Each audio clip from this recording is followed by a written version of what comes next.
Como um filme com um enredo simples, realizado em um período de tantas dificuldades de produção, pode ser tão potente? Hoje vamos analisar Ladrões de Bicicleta a partir do neorrealismo. No primeiro vídeo da nossa série de movimentos cinematográficos, discutimos algumas características estéticas e temáticas do neorrealismo, como a câmera na rua, a utilização de cenários reais, a escalação de atores amadores para o elenco e, principalmente, a denúncia das consequências que a guerra e o fascismo haviam causado àquela sociedade. E de todos os filmes do neorrealismo, o que talvez tenha tido maior repercussão mundial e seja considerado por muitos a obra-prima do movimento é Ladrões de Bicicleta, de Vittorio De Sica.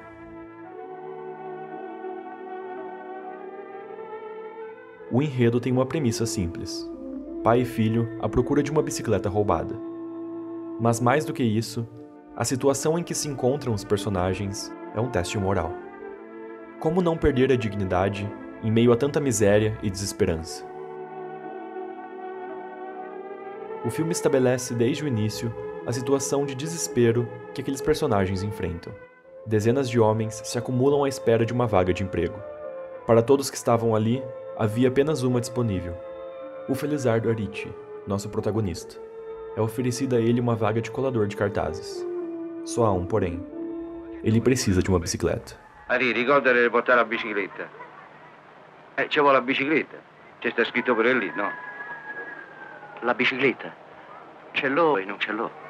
Subito no. La posso avere fra un po' di giorni.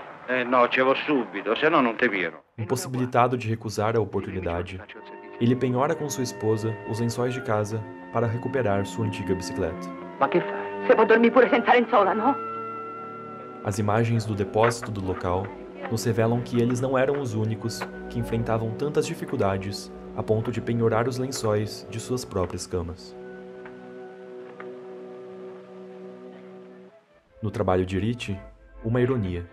Sua função é colar cartazes de filmes hollywoodianos pelas ruas de Roma. A referência a esse cinema clássico cria um contraste perfeito. Diferente do neorrealismo, o que aquele filme do cartaz tinha para oferecer para aquelas pessoas em situação miserável era apenas uma ilusão, uma mentira. A pouca felicidade experimentada naquela manhã logo acaba. Enquanto trabalhava, Arici tem sua bicicleta roubada. O que é successo?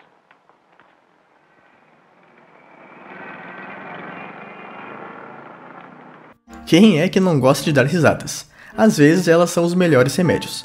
A comédia muda no cinema foi um dos primeiros e mais populares gêneros da sétima arte, e até hoje é lembrado por seus grandes ícones Charlie Chaplin e Buster Keaton, e suas gags icônicas.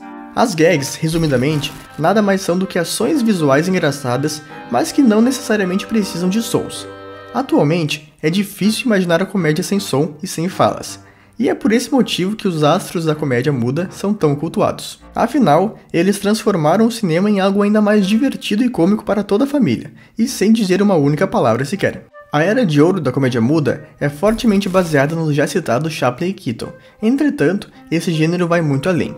Eles acabaram ofuscando outros grandes astros, historicamente, até quem sabe, mais importantes, como Harold Lloyd, Harry Langdon, Max Linder e, claro, Max Sennett. Esse último, também conhecido como The King of Comedy, o rei da comédia, foi o grande responsável pela popularização do gênero e pela divulgação dos astros citados anteriormente. Em 1912, Max Sennett fundou os estúdios Keystone, em Los Angeles, na Califórnia, o primeiro e principal estúdio que se dedicou em produzir comédias mudas de forma comercial. Como a produção era muito grande e os filmes eram feitos em poucos dias, nem todos tinham qualidade.